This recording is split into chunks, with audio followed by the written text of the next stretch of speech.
To my brothers and sisters in India, namaste. I am Dr. Latarsha Holden, CEO and founder of Phoenix Rising. I am your host. Today we have an awesome topic that we will be discussing. Not being your children's friend. You know, as parents, sometimes we can get off track and try to be more of their friends when actually they need us to be parents. They have friends. So I had invited an awesome guest to help us dive a little bit more into this topic. And I'm so excited to have Dr. Paul Dyer with us. I'm going to have to read this. Some people bios I might memorize 2 or 3 sentences, but let me just read so you can just see the vast knowledge that he's bringing to this topic. And also he can help us understand what is emotional intelligence. Dr. Paul Dyer has been teaching and training individuals in human performance on mental, emotional, and physical advancement. Dr. Dyer has worked with top-tier business professionals to Olympic athletes to increase their potential. Dr. Dyer has devoted 40 years to learning and studying human development. He holds 4, my goodness, I keep wondering, keep asking him how old he really is. He could go ahead and tell us. But Dr. Dyer holds 4 PhDs, 3 master degrees, and master certification in neuroscience, neuroanatomy, stress management, psychology, applied psychology, neuro-linguistics programming. He's a grand master of martial arts. Dr. Paul Dyer is a Hall of Fame inductee in several national and international martial arts Hall of Fame. Please help me welcome Dr. Paul Dyer to the show. How you doing, my friend? And namaste. Welcome. Welcome. Oh, my goodness. You can tell me later on what your real age, Dr. Dyer. I'm going to tell you now. It's 54. Dr. Dyer, you have not did all that.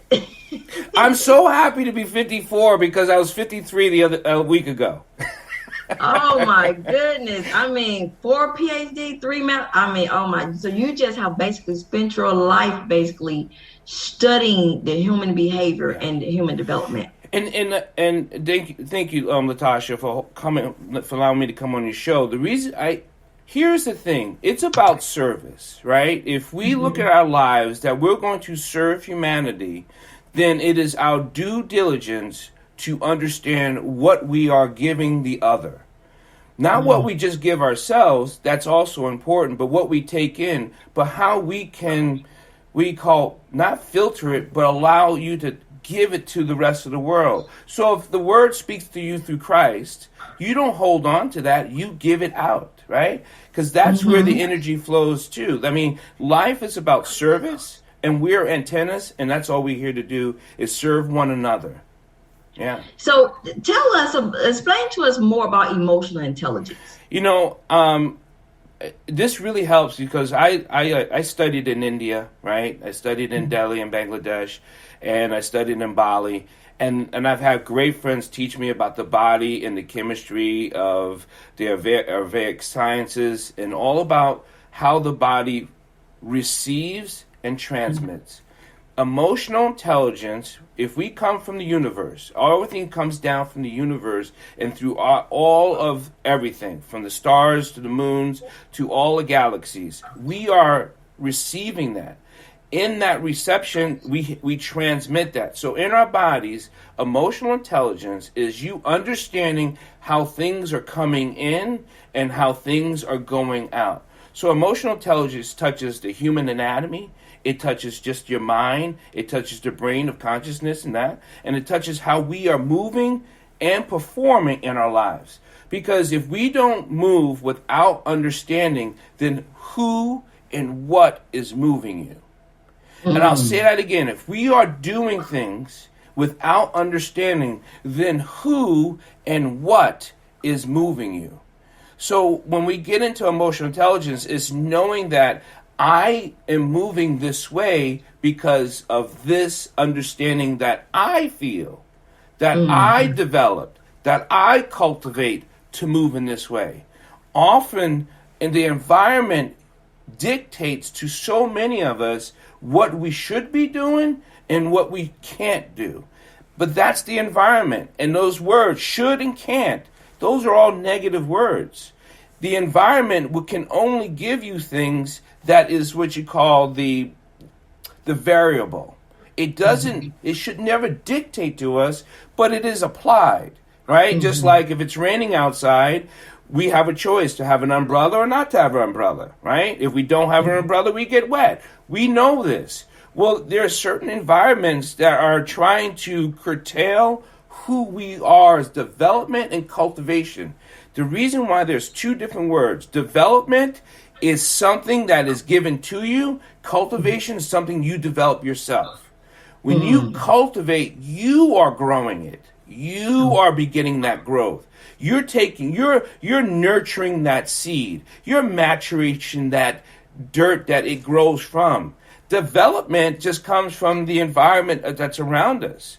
Cultivate is what we take from the development and grow ourselves. Throughout all of life, if we don't grow what our understanding is, then we have an outside influence at doing it ourselves. And that's where we become sick and sideways. Oh, wow.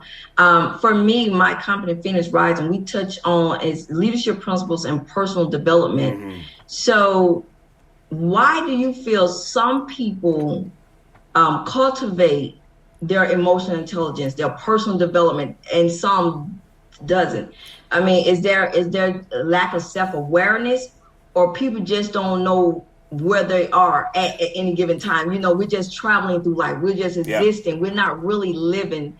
So explain to us why you think some people are on that journey and others are seem lost. Well, you really said something, Latarsha, about awareness.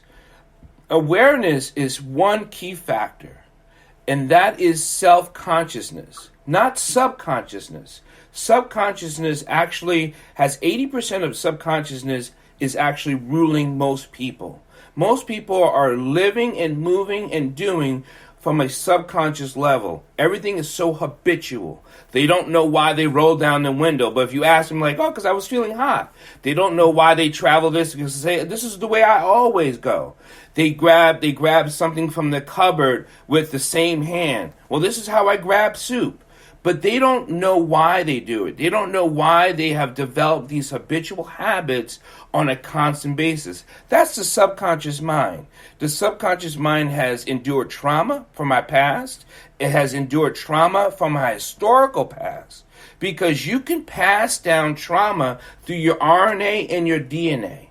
You can I'll say it again, you can pass down trauma from your RNA and your DNA. Now, if you don't know how to cultivate a new chemistry and a new neural firing, then those past traumas from the history, well, you'll just keep regenerating and rejuvenating the same trauma over and over, from generational trauma to generational trauma to generational trauma. So awareness is understanding what your subconscious has been told and what your consciousness is aware of the subconscious. Because once you clear the subconscious and you are consciously aware, then that's when you are formulating a true action of doing.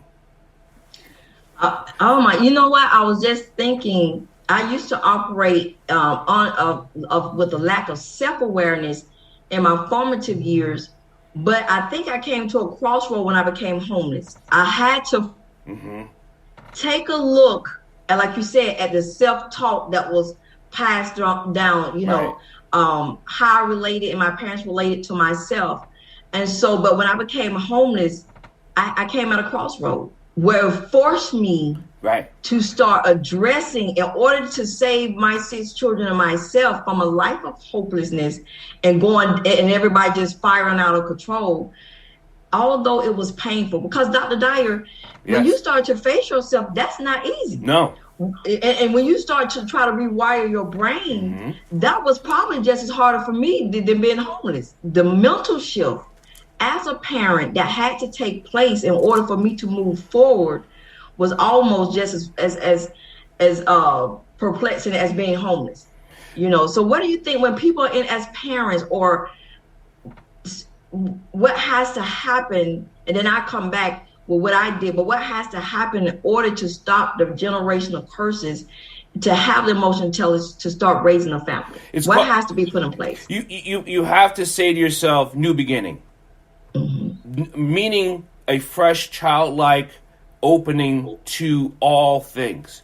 New beginning, like you're addressing your spirituality, addressing your mental health, addressing your physical health, like really looking at it and saying, this isn't healthy, this isn't so good, not in comparison.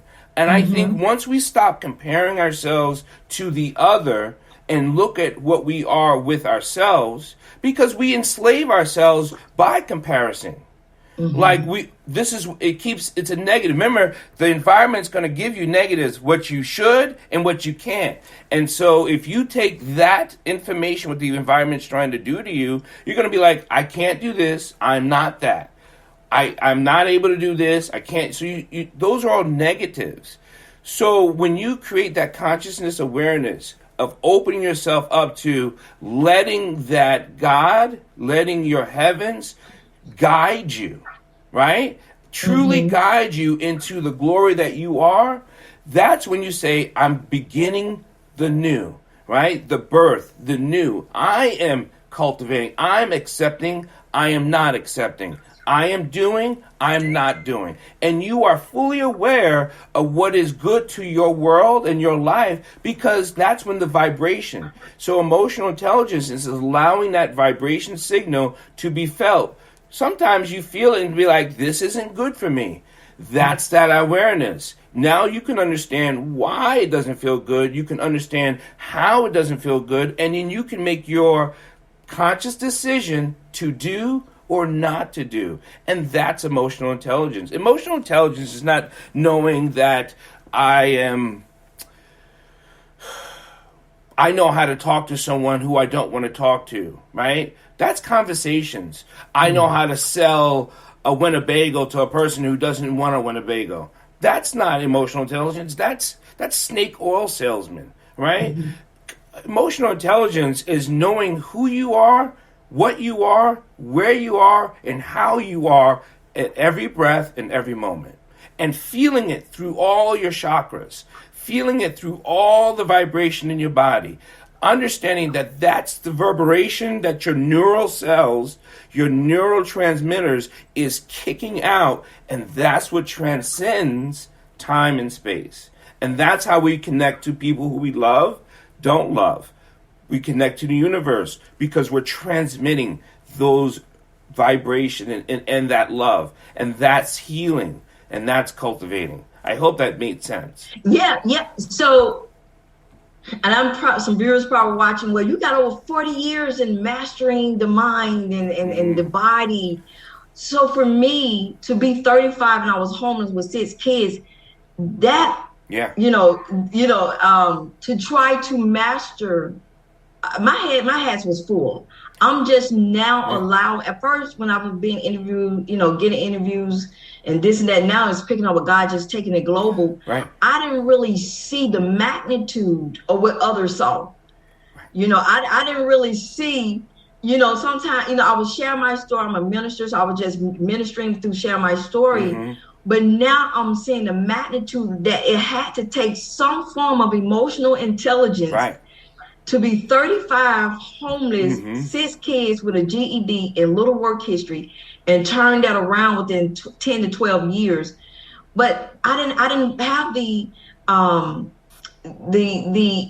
training like you have. Some people but I had to learn how to get to a place, like you said, and center, become self-aware with myself, and start to lead from a place of healing and personal development, working on myself. So the last, I'd say 15 years, I've been intentionally working on personal development. So as a parent, because the topic is, we can't be our children's friends, but having the emotional intelligence of raising decent children. Why we see so many kids out of the households are so out of whack. They're so in disarray, which leads broken communities. What happens, in your opinion, when a parent is it because they're just so not in tune with who they are? No, I think many parents are teaching through trauma. They're teaching Mm, through trauma filtered environments. They're like, they have been poisoned fruit, right? mm-hmm, So, and what is trauma? Trauma is mm-hmm, anything that reflects on your internal and external. Trauma is anything that reflects on internal and external. So if something happened to you as a child, it traumatized you because it's an instant shock. Your brain picks up that shock wave, and it could be from a whooping, it could be from someone getting killed. Trauma is very subtle. It doesn't have to be so grandiose, yeah, like a rape. Like I've been molested. You know, when I was a mm-hmm, child, I had to heal through that. I healed through being in the military, post. So all that stuff takes a lot of work of understanding that how I am living isn't in reflection of mm-hmm, what happened. Like he was mean to me, she was mean to me, my parents beat me, so I'm going to do this. I lived around a bad neighborhood, so I'm going to make sure I raise my child to be hard. You know, that environment's dictating what we are doing. So we're not really teaching our children, we're transferring our children. When you start to teach your child, you are very diligently in what you're giving. But if mm-hmm, you're not giving, which is nurture, and you're taking, which is survival, when you teach only survival, you're taking life from them. When mm, you only teach survival, like you gotta, when you start using words like, if you don't do this, you ain't gonna make it. If you don't know how to do this, you're never gonna survive. If you don't go here and do this, you're gonna be worthless. Those are survival skills. You're taking life from them. And many parents don't want to take life. They're thinking if I teach them survival, they'll at least be able to mm-hmm, live. But that's not living. When you're surviving, you're not living. Because living has everything to do with joy and pain and acceptance. You can call it wherever you want. You can call it joy or you can call it pain. But it's acceptance of what the environment does. It's the balance, right? Yeah, you're going to have some people who are going to die on you and you're going to be sad. That's okay. You're going to have some people that's going to be great in your life. You're going to be happy. That's okay. It's how you mentally approach it and understanding how it's vibrating inside your internal, because it's only what you accept and what you cultivate. We got to keep going back to that cultivation. Am I cultivating this, or is the nature of my environment directing me to teach my children this or that? And I think through trauma, and Dr. Joyce DeGruy had said this, post-traumatic slave disorder is mm-hmm, very alive and very efficient when it comes to the black community. They are traumatizing their children by how they're teaching them because they don't want them to be misled, abused, or mm-hmm. taken. And so, and yes, being a black man in the United States or in the world can be fearful. It is, because it happens. But there is still joy you can live in your life. You Mm-hmm. can be aware of what could happen, but that doesn't mean you have to just only think about survival. Because when it comes to emotional intelligence now about survival, then we only use our amygdala, our survival skills part of our brain. So we never use our frontal lobe, which is where our consciousness is, and where we have what you call empathy, compassion. You know, that's all up in here. I don't want to get so scientific in the brain, but if we're only using the survival part of our brain, which is the oldest part of our brain, some people call it the reptilian brain, the reptilian mind, when we're only thinking about the saber-tooth tiger attacking us, Yeah. that's not living. I don't know if you can love someone else only in survival. Well, help me dissect this because I was in survival, but some Mm-hmm. kind of way I tapped into what you call the front part of the, The what you just frontal call lobe, just the frontal lobe, yeah. frontal lobe. So I had tapped into that for my children, but I was in survival. Mm-hmm. You know, it's like I was operating out of masculine and feminine energy Yes. simultaneously, Yeah. but I was more masculine because I did have to have a sense of protection Mm-hmm. because I had 6 kids I had to keep from the school to prison pipeline, Right. the Right. drugs, gangs, defects. But I was able to tap into what I was nurturing. I didn't speak to them from a survival. Well, if you don't do this, you don't. What I did was I speak to them with gentleness and kindness. And well, look, if you do this, these are the consequences. That's it. I But just I just gave. Go ahead. but prior to that, I bet at one time in your movement, Mm-hmm. something opened up here where you said it became like a huge light going, I want you to live. Yes. And once you accept that and opening up that pineal gland and opening up all those vibrations, and now you're allowing your God to speak to you through here, and it's Mm-hmm. coming down into your body, then you can understand that amazing balance of this is teaching, this is nurturing. Yes. Right, and now and that's all. And I wrote a book called like out of the shadow into the black, and that was about my trauma because we think we're growing up because I had to come out of my own trauma of shadow and into my human being as being a black male or just being a male or just being in this human form. Because remember, we're existing now in this human form. Mm-hmm. It's but it took so much mental. Oh my gosh! I think to operate at that level, I didn't even know at that time that that's what I was doing. Mm-hmm. I just remember having conversations with my 6 children that I said, I don't have no pre plans for your life. Only God knows why you're here. My job basically was to get you safely to shore. Right, right. Where I felt like I was drowning and I'm holding them up above water. My job was to get them safely to shore. And I said, I'm not going to tell you what you can do with your life. All I'm going to tell you, if you're going to be a janitor, be the best janitor you can That's be. right. And so I think I freed something into them where there was no, I got to do this to make money. I got to do this. No, whatever you want to be. That's I'm acceptance. proud. Go ahead, Dr. Dyer. Well, that's acceptance. Right? There's only one way to go from acceptance, and that is lift it up higher. That's what we call high vibration. Now you can go from forgiveness to acceptance, and then that raises your vibration because until you release yourself from damnation, right? From your sickly, diseased thoughts, right? Because your thoughts can give you disease, which we know is disease, which affects your cellular self, right? Because your cells vibrate. Our bodies are always, doing this little shimmy going, woo! But when we are unhealthy, our cells get dim and they stop vibrating. And then so now cancer becomes prominent. Tumors start to grow, right? Kidneys start to not filter anymore. Our liver doesn't do its job. Our kidneys doesn't absorb. I mean, your body starts to slowly, and because we are human form, it may take a long time, but your body's been shutting down. Here's the simple thing. Understand the trauma you are in, recognize it, and admit it to yourself openly. Okay.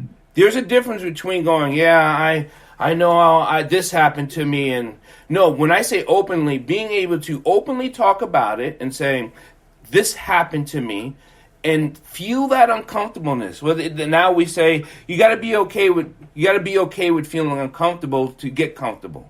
And once you start talking about that trauma, like when you talk about your homelessness, this is not something to be ashamed of. This is something that was, but it wasn't. That's not who I was. It's just something what I was. There's a difference, right? Because words have everything we say, and a lot of things we say are mirror cells that we're saying to ourselves. Even if you say, I dislike that car, or I dislike that person, your cells internally is vibrating at a negative level. Even if you say, I dislike that, where you think you're consciously pointing to something else, your internal soul, your internal spirit doesn't know you're pointing. It doesn't know that you're pointing at that car or that building or that person. It knows it's negative inside.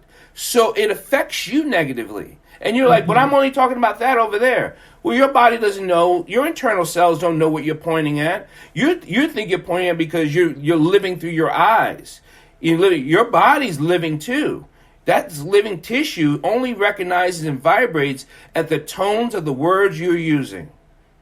The Wow. tones of the words you're using. So if you're going to speak in deaf words, negative, or you're going to speak in glory, and in glory, and in acceptance, that's vibration raising up. So I'm listening, and so much is going on here because for me, I felt so much shame and humiliation from being in that situation for such and just pushing and but for somehow I was able to it's just interesting how even though I felt like I was dying Mm-hmm. in the inside, but it's almost like I took every breath that I had to nurture, to empower, to inspire them, although I felt like I was suffering, because it was hard. It was the mental shift, like we talked, it was so hard. Like, I mean, I wrote myself in the hospital because I was having a mental breakdown, because I'm like, I don't know what to do. I'm trying. But one thing I did was I was able to maintain, although we was homeless, although I started out with a GED, I didn't have any resources, nobody knew me but the welfare office. I still maintain a parent-child relationship. Which is huge. It's huge. Yeah, which was huge because at that time, because it takes a lot of effort when you're in a low Mm-hmm. place and you're vibrating. For me, I was vibrating at a low, but I think I just used whatever energy I had to keep them vibrating at a higher.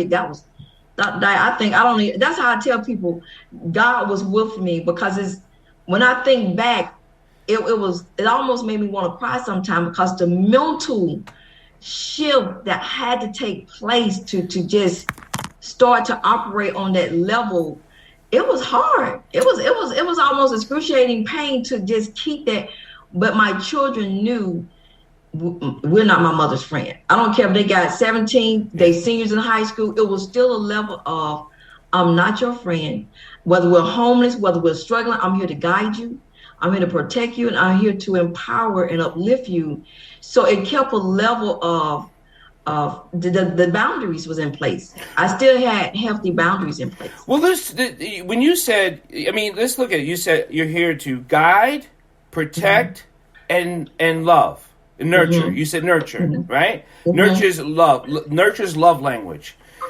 Guide is a creative side of your hemisphere of your brain. Protect is backed in the amygdala part of the oldest part of your brain. Nurture is in the frontal lobe of the brain. It's different signals. So you were firing on all the signals and not just survival. Mm-hmm. Because if you only fired in survival, you would have never nurtured. Yeah. Yeah. If you only fired in guide, they would have never been protected. Yeah. So we can generate, and our brain is so amazing because we have so much energy in our brain and what we can do, but we have to use the whole brain and not just, I'm only this way. Most people hear it in short phrases that I'm a right brain or I'm a left brain, right? Some people are atypical, some people, but yes, but if you understand that about yourself, then you're not using both hemispheres. Right? Yeah. And you were able to use all hemispheres, left and right, to be a part of your children's lives. Because if you only taught your males, and this is something like you do with culture, like Mm-hmm. I only teach my males how to be hard, right? Mm-hmm. Then they never learn how to love. Mm-hmm. Then they won't know love because the love that they learned is a hard style. Like even in the martial sciences, like there's hard and soft forms, right? Energy qigong, Tai Chi, all these different forms are hard and soft. We balance the yin and yang of nature and how we move. Those are all in key ingredients. You just can't be one way or the other way. And if you're only one way, that way is actually going to harm you. If you're only one way, then that way is going to harm you.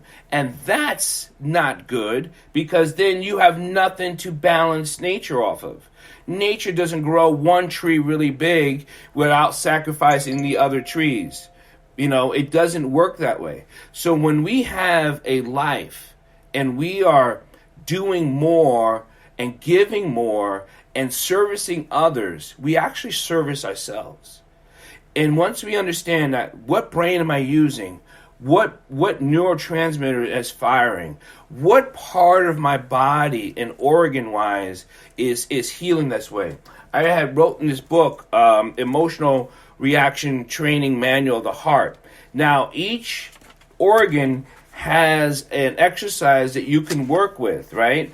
So, because you have different oils, you have the body systems, you have the nervous system, you have the endocrine system, the digestive system, the respiratory system, and all that is affected when you understand your emotional reaction training. Because if you only are reacting without understanding, then it's all negative force and negative power, right? The sun, when you're bathing in the sacred river of the Ganges, right? And when you're in the place of someone teaching you how to meditate. Meditation is manifestation of your higher self. You are lifting your full volume of your body, of your spirit, up into the gifted one. And that's the sacred place. That is the sacred place of how we do it. So when we only do one thing or the other, we only harm the children we're trying to protect and teach. Because we are not giving the full body of, I've heard you say, God doesn't just show you good, he shows you all things. Whether you think it's good or not, that's your fault. Because he's going to give you what he's going to give you. And it's going to be on his time and his space. You may think it's hard, you may think it's easy, but it's just life and there's a balance to it. Oh my. So when it comes to parenting and that balance, what would you feel the issue is in today's society with parents want to be their children's friend? They want to party with them. They want to drink with them. They want to hang out with them. They want to, let the kids use profanity in front of them. It's almost, the mothers dressing like the daughters. What do you feel today is the breakdown of the parental, like when we grew up, we knew the parent was a parent and children were children. But what do you think is the breakdown in today's society with the balance between parents and children? I think it's harmful. I think the breakdown is harmful. I think the breakdown you're talking about has a lot to do with the environment dictating that, and they're folding down the parent, right? Okay, so when the laws came out in probably the 90s, whatever, about corporate punishment and different types of punishment, and the courts took over a lot of issues with parents, right? They made teachers tattletellers. That's really it. They're like, the state is trying to raise the child, right? So now we have the republic trying to raise our children. So they are trying to remove the parent, and a lot of parents have folded to that pressure. Mm-hmm. And since the state is raising my child, then how am I going to be in my child's life? And this is unconscious. And that's what it goes back to, is the environment dictating who you are to your child. Mm-hmm. If you are unconsciously saying, well, the state says I can do this, do that, do this, well, I'm not really a parent. I don't have to be a parent anymore because they got it. So I might as well just be my child's friend. And then so that's really what's going on. I think it has nothing to do with the child. It has a lot to do with the parent not understanding how the environment's dictating what they are and what they're not. And that's misunderstanding the subconscious and how the environment's directing them. That's because they're doing it, so now they're able to say, well, we don't need the parent anymore. Mm-hmm. Wow. We got this. We have the laws. We have the rules. We have the guidelines. We are dictating to your child what they can and can't do through social media, through social acceptance. That's why there's more bullying online, right? Because now the republic, the government's taking over raising your children. And that's why child suicides have gone up, because parents have gone away. Okay. We have an increased amount of suicide. It's the number one killer outside of diseases. Anything outside of cancer and something of a disorder is suicide. People got to look at those numbers. Why do you think suicide is so high? Because someone is dictating what you're not. Someone's dictating the parent that you don't need to be. That's interesting, because as soon as a child get into trouble, the first thing they say, "Where was the parents? Why didn't the parent intervene earlier? Why was And so for me, and I understand, I mean, I had 4 kids by the time I was 22. So I understand that, people who had kids at a younger age, you feel like, you want to party because you still young, but sacrifices has to be made. I mean, once you start to bring another life into this world, I'm just now starting to live and spread some love and compassion on myself, but I had to make some sacrifices. Once I had kids, I was never a party person, but that lifestyle of me feeling like, oh, I'm missing out, I'm not out there with my friends, that had to be. And I think sometimes parents feel like, no, I'm still young, I'm in my early 20s, I got 2 kids, I'm this, and the line of parental guidance started to blur because they feel like I'm missing out. And for me, I just had to sacrifice. I was telling my kids, I said, y'all done been more places than I have. My daughter and my grandchild just came back from Mexico after being over there for a week. Wow. And I'm like, I haven't even had a vacation yet. But it was just, as a parent, I just knew that no matter who left or stayed, I had a duty to raise my children to the best of my ability with the best, the knowledge that I had. And of course, there were things I could have did different. But one thing I did with my kids was I was authentic. They saw when I was depressed. They saw when they knew I had got admitted to the hospital because the journey got so hard. They saw me sad. They saw me with a range of emotions I didn't hide from them. But one thing they didn't see, that I gave up. They didn't see when I got out of the hospital, mom went right back to class. I just kept pushing. I just kept going because I had 12 eyes watching me, and so that balance. But I didn't even know, when you were speaking earlier before we got disconnected, that I didn't even know what was going on. That I was operating on all cylinders. But I just knew I'm a loving person naturally. I'm an empath. That's just my personality. But I was able to, and I think that's why my kids said, Mom, you was able to bring balance. It wasn't like you was hard on the boys and soft on the girls. Everybody got the full round of balance. If we needed to be disciplined, because we trying to get a little 5 at the mouth, you would discipline us. But it was, and that's what I wrote in my parenting guide. That's why I said, water me, feed me, nurture me, so I can grow. Yeah. And this is a mini parenting guide. About 50 some pages where I just put the main nuggets in what I really use to help me navigate parenting, adversity, and also raising leaders so they can go out into the world and be whoever God called them to be. Because I don't, But that's cultivation. That's and so the things you did, how to grow something. To grow something, you must. There's a lot of things you do to grow. I mean, we are a growing, living thing. So look at us as like a plant. We need oxygen, we need water, we need food, we need nutrients, we need all kinds of things. We need soil massaging, we need... So that is how you grow a human being. If you only give a plant one thing, it'll wilt. Yeah. If you give it too much sun, it'll die. If you give it too much water, it'll drown. So all of it, we got to give it all. And that's when you said that you didn't even know that you were operating in the full body. We have to embody. And that's where, if you go back to your religious studies, when Christ says, I am the body of life, right? That's because he's giving you the Trinity.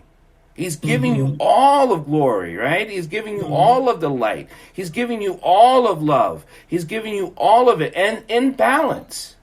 If you don't recognize it, which goes back to the emotional intelligence side of it, if you're not recognizing what is being given to you by the universe, then you are unbalanced. And you only are reacting out of subconscious behavior.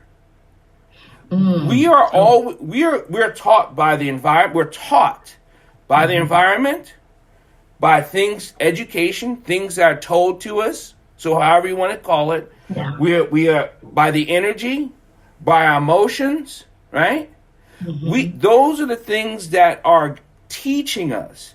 You take the teaching, use it as development to cultivate. But if you're only going by the teaching and going right from there to the action, then you're not part of it. Okay. You have to be part of the cultivation. Otherwise, you know, the streets are raising you through you. Yeah, that's right. I mean, when you said that, that was my thing. I just made a vow that the streets were not going to raise my 6 children, nor the jails was going to house them. And it's interesting for me. I feel like even being uneducated at that time and living in poverty, I really didn't know the fullness of what I was speaking. I just knew as a parent that I just had a duty to at least try to save my kids. It wasn't, well, I had these kids, the father's not around, we homeless, whatever. But I just knew that it was up to me to at least try to raise decent children that are not menace to society. And out here, I told my 6 children, I said, I don't really, whatever you decide to be in the world, I will back you up. As long as you're not a menace to society and breaking laws and becoming, someone that is not a healthy individual, I would back you up no matter. So giving them the freedom, which I didn't have. I didn't have the free range of just be and grow. I think I gave them, and it's interesting, God is so good. He gave me the book cover with the little plant and everything, I just, it came to me, and I was just giving them the nutrients to grow, the room to make mistakes, to fail, to blossom without harsh judgment. So it was just, and at first I was in a vulnerable situation because I was giving them a person who I had been rejected for so long. Right. So for me, I'm like, I don't know if this is going to work. I'm just going to give them all of me, show them who I am in the inside. I don't even know if you feeling that, Dr. I do. I just took a chance on when that home, I'm like, you know what? Okay, show your kids who you are. I know it was hard because that part of me had been rejected. Yes. That part of me had been raised to say it's not good enough. Right. And so for me, the shield, I'm like, look, I'm a servant leader. And that's how I was able to teach my kids on how to serve when we didn't have it. I just took a chance I didn't have money. I didn't know nobody. And I felt like a nobody, but I took a chance on letting my guards down and say, hey, this is who I am. Just think of what you said. I was teaching my kids how to serve. And I'm telling you, the universe is so amazing. When you act in service, the tools will be given to you. If you got to think of it like that plant, the flower, the plant that's growing, the flower that grows is service to the universe because it gives off, oxygen, takes in carbon dioxide, right? It's food for an animal to eat, and then it nurtures the soil as the deposits come out. It's cyclical, but it's all through service. If you taught your children to only take, then that is the negative part of living. And that's saying, well, when I get up, I'm going to get mine and no one's going to take me and I'm going to have mine and I'm going to have mine. Those are all taking and they're negative, and the body and the mind become sick. But when you teach service, man, that's... And it's interesting because at that time they couldn't see it. No. So they was like, what are you talking about? We don't have anything, Mom. Right. You're trying to teach us how to give back. And so for me, it was like a dagger in me because I'm like, oh my gosh, this is all I have to give. This, I'm a servant leader. But I just showed them how to give back. That when we leave this world, the only thing that will have eternal value is what we did for someone else, our service to others. And by them complaining, and they was going. We did events. I got the newspaper articles, but they didn't really see the seed that I was Yes. planting. Yeah. Then they turned around. Now they're serving in military, Yeah. retired military, Mm. college students, college grads, in the medical field, authors and entrepreneurs looking for ways that they can give back and serve. So it sometimes just made me cry because as a Mm-hmm. parent, I was giving my 6 children the only thing that I had as a little seed, Yeah. and they and for me, like you said, that for me, that trauma for me was family, raising. That's not good enough. You got to be better. My mom didn't put that on me. If you don't do this, you ain't nobody. If you don't, See? so for me, Right. and so for me, I was like, I'm gonna take a chance, Mm-hmm. give my children. I know everybody laughed at me and said what I got to offer ain't good, Mm. and I just gave my kids the only thing I felt. I just gave them me. I just, and it almost made me want to cry because I was raised that wasn't good enough. Right. Right. Right. When people are raising children saying you got to be hard or someone's going to take advantage of you, you got to do this or you're never going to get that, those are all trauma related verbiage. And that hurts a child. And I understand, I thoroughly understand when a parent, a person is teaching and living through trauma because they may not have recognized that what they're doing is trauma. Mm-hmm. So once you develop and ask yourself, and go to therapy. I go to therapy too. I have a therapist. I go and I give therapy. Right. Everyone has a teacher. Right. And in that teacher, that's where you are developing and learning. Right. And then after that, you cultivate. But if you have not recognized your trauma, I'm going to tell you right now, you're living in it. Yeah. Yeah. And someone just needs to help you say, those words there are negative words. And they would say, but I've been using it for 30 years. I understand you've been using it, but it's a negative thing. And here's how you can say it. Because until you learn how to change the negative vibration in your body, you're not going to receive the grace that is given to you, or you're not going to receive the glory. That's the higher vibration of acceptance, and I think that's where we stay sick and stay sad. Yeah. Oh my goodness! I tell you, the more I'm just, God, like you said, I think once I open myself up for God to work through me and for the energy, the love from Him to flow, without feeling like, because I had friends that used to hit their children in the chest and try to make them hard, and I'd be like, oh my gosh, and one of my family members said, well, see, your kids came out good because you was strict, you didn't let them do this. I said, well, we look at your children and they all go, I'm scared of your kids, they'll come raw me. It was trying to let the kids do that. A lot of people I see now, they was trying to let the kids do whatever, at an early age. There was no guidance, no steering. And I said, well, for me, I don't know. I'm a deeply loving person, and so I'm just blessed.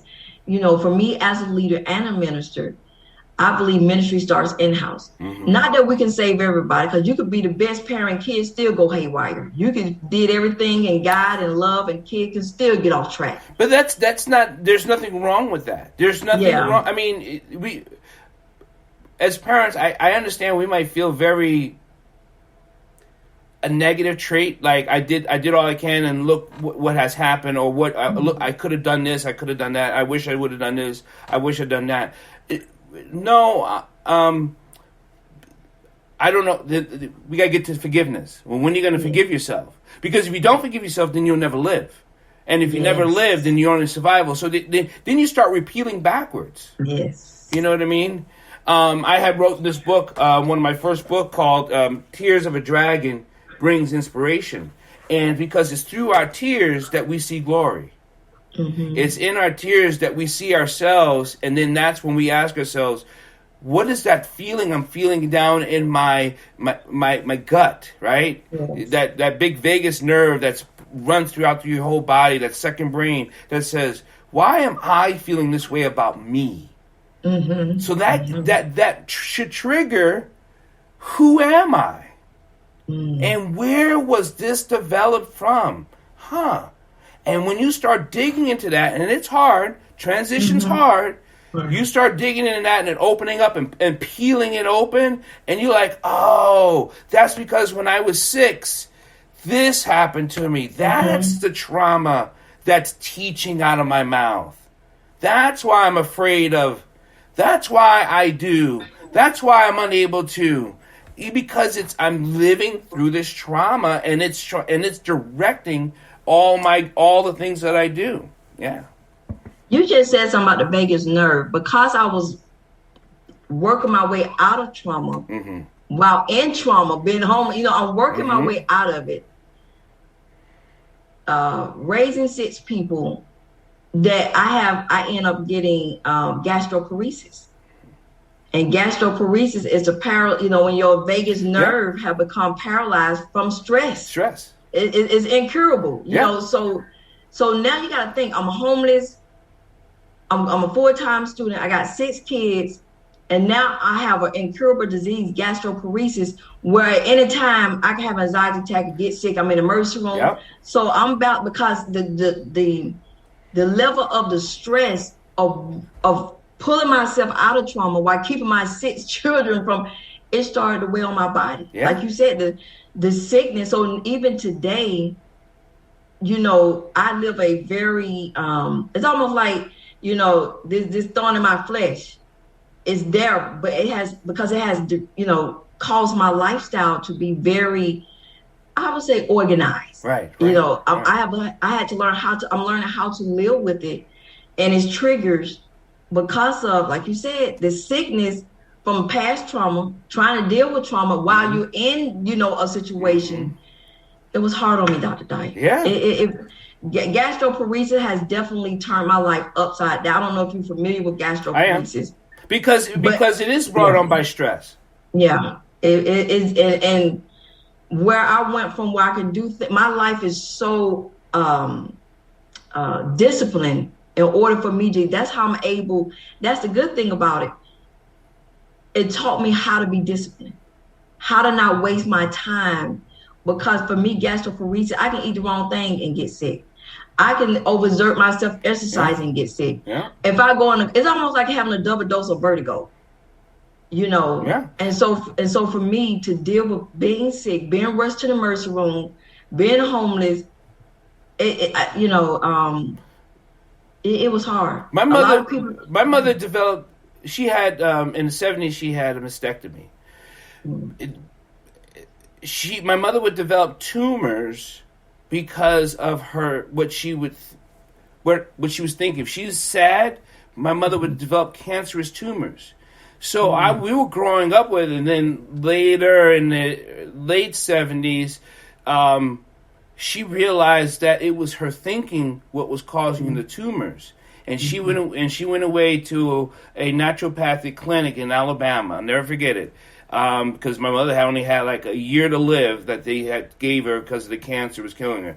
So she went to this holistic place in Alabama, and so me and my brother got it. We did it down. Me and my brother were in a house by ourselves, but had a family member that lived next door. But my mother was gone for 6 months. And then when she came back, she didn't need any more pills anymore. She didn't have any more cancer. Her tumors were all gone, and it's because of that's how I learned from there what you thinking can cause sickness in the body. I learned that at a very Wow. I tell you, I have enjoyed this. You have school. I mean, your information. I knew you was gonna bring such a vast knowledge and to help us learn how we're operating, how we need to deal with past trauma. I even mentioned some of that in my parenting guide, getting to know who you are. Yes. I think that's my first chapter. Who are you first? Before we start talking about kids and parenting, who are you? So God just gave me a confirmation that this guide is right on time. So Dr. Dyer, how can people get in touch with you, and if they want to buy your books? Tell the audience that. Well, you can always buy my books on Amazon. You can they're pushed out and produced there. You can just put in Dr. Paul Dyer, Grandmaster, and it'll come up. on Amazon. But if you want to get a hold of me, I'm on all social media. A lot of his stuff is like the Dakota Dragon. I have my own podcast show called Bridges Live with Dr. Paul Dyer. You know what? I look at it this way. If people want a teacher, then you got to start looking. And the teacher will be there waiting for you. Because until you open up and say, I want to learn, I don't know if it matters how they can find someone, because they're not ready for the person. They're not ready to be taught. And you're only going to know if you're ready when you start asking yourself questions. Not answering yourself, but asking questions. There's a difference. Oh my goodness! So, do you have a website or email if somebody want to reach out? No, you can email me at drpaulwdyer@gmail.com. But I don't have a website. I was trying to revamp that, and I just got to redo. And Oh my good! I hope you guys got just full. I feel like I ate a Sunday dinner already. That's when you ain't got some good nuggets. But to the parents out there, I want to encourage you that something Dr. Dyer said, we got to learn how to forgive ourselves. We did the best we could with what we knew, with what we had at the time. And so show some little love and compassion to yourself. And if you're on that self-healing journey, I'm still on my self-healing and learning how to love myself unconditionally. Just be gentle with yourself. That's a lot of things we could have did differently, but hey, we just got to move forward and give just some compassion and love to ourselves, and learn how. I'm going to get Dr. Dyer book so I can know how to still deal with past trauma. I'm doing good. Get some counseling. I get counseling. Dyer said it's no shame. We need somebody to talk that's unbiased, that ain't gonna take your business back to the family and friends. But be gentle with yourself. Parenting is hard. A lot of stuff that we've learned was passed down to how we was raised. So again, I love you guys. Thanks to the producers, Shivani and Harun, for collaborating with Phoenix Rising so we can bring these awesome topics on parents and leadership. Join me on April the 11th at 12 p.m. Eastern Standard Time, 9:30 p.m. Indian Standard Time for episode 5. And we'll be talking about walking the red line of women in leadership.